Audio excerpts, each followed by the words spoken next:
13 days away, and with kickoff so close, we're going to take a look at some win totals, courtesy of ESPN Bet Sportsbook. Let's start with Molly's Giants. They are tied for the third lowest win total at 5.5 games. Joe, do you see the Giants winning more or less? Less. I'd like to do over-under, too, if we're going to do some gambling here, but I'll play along. We're going to do less. This team is better than last year, especially on the defensive side. And if you want a week one bet that supports them, take the points against Washington. Undervalued in that spot. The thing is the schedule. 17 games, you know how many times I have them favored? Once. Wow. One game. And that's not necessarily an indictment of them. It is just going to Must be be against the absolutely Cowboys. brutal matchup. Yeah, so we're going to go fewer than 5.5, but they're going to be right near that number. Yeah, I'm going over for the New York Giants. I get it, the number one strength of schedule in the NFL. But ultimately, what it's going to come down to is that defense being able to keep them in a lot of games and then having a playmaker, somebody that can raise the floor on the offensive side of the ball. And what I've seen from Jackson Dart across the 3 preseason games, the guy is ready for prime time, throwing a touchdown in each one of them. 68% completion percentage, 113 passer rating.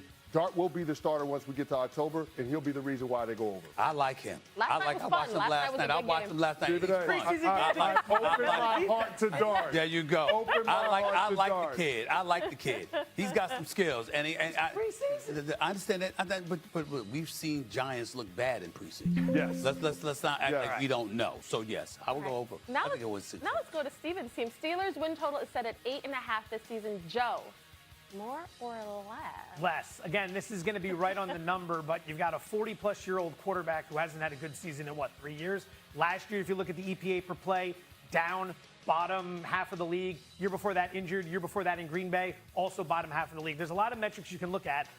I don't trust the receiving unit. You have DK Metcalf. What do you have after that? The running game needs to get going. The offensive line still has question marks. Defense is solid, but based on the division and the schedule, I'm going left. They got some tight ends. I'm not going less with no Steelers. Mike Tomlin, the Pittsburgh Steelers, and then I'm hearing everybody talk about Aaron Rodgers can still throw that damn football. DK Metcalf is there. Fryermuth is there. Smith is there. Warren is there. I don't want to hit it. How do I get out of this studio?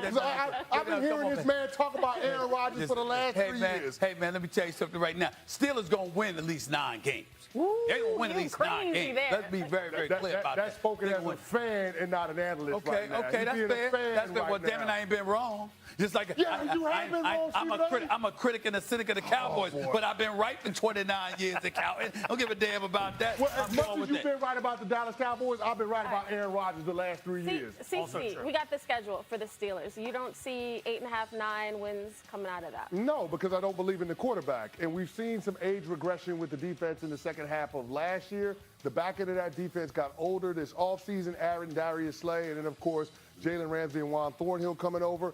I don't believe in how they're planning on trying to win football games. The offensive line has a ton of questions. I'm not sure how much balance they're going to have on that side of the ball. It feels like it's the DK Metcalf show and not much else in the way of difference makers, playmakers on that side of the ball. Blasphemy. But it's okay, though. I was like, if you got to listen, when it comes to Aaron Rodgers and Joe Burrow, we ain't going to get nothing nice from this brother. We understand that. We get it. It's okay. But we'll see. They going to win 9 games. Okay. Steelers ain't going to win it. Ain't winning less than 9 games. Yesterday I was on the show. I told Cece that the Steelers could be the sleeper. That's right.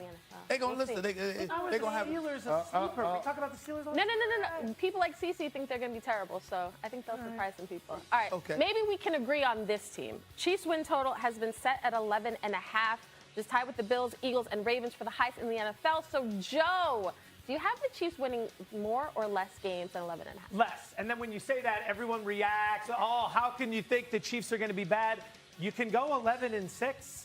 And we still go under this number. They went 11-6 2 years ago, and they won the Super Bowl. It's a big number to get to 12, and there's a lot of regression indicators out there. 17 straight wins in one-score games. Blocking field goals against the Broncos. Bengals having the stupid penalty at the end of the game. Likely just out of bounds with the toes. You're not going to run hot like that forever. Offensive line still has question marks. Schedule's extremely tough.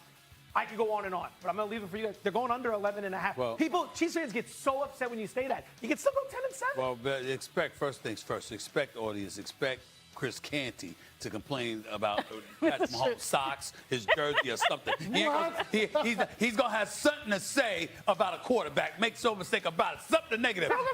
But with that being said, he's right. I don't like quarterbacks. With that being said, I would say this to you.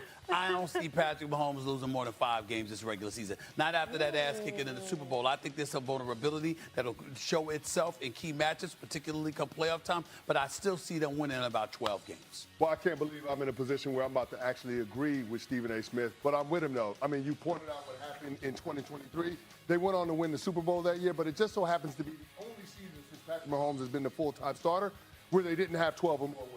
You're talking about from 2018 to now, 76 regular season wins. Yeah. There's no way they're going under 11 and a half season wins. They have been to the Super Bowl for the last 5 years. Their bodies are breaking down. Wow. Okay, very quickly, gonna go around. only Do you know- guys? you don't know that? 1 second. Do you guys think the Chiefs will win their 10th straight division title? Yes or no? I would bet on it. I would bet no, but if I just am taking it straight Oh, up. quickly. Okay. No, so no, they don't. I would say yes. I would say yes. Yes. Even though Denver can't be ignored, I would still say yes. Chargers as well are going to be right there. No, we got to see. We got All right, guys. Okay, we got to leave it there. Stephen A., I'm getting to your stuff. You did a one-on-one with Jerry Jones at the Star yesterday. You guys do not want to miss Jerry's latest comments on a standoff with his star, Mike.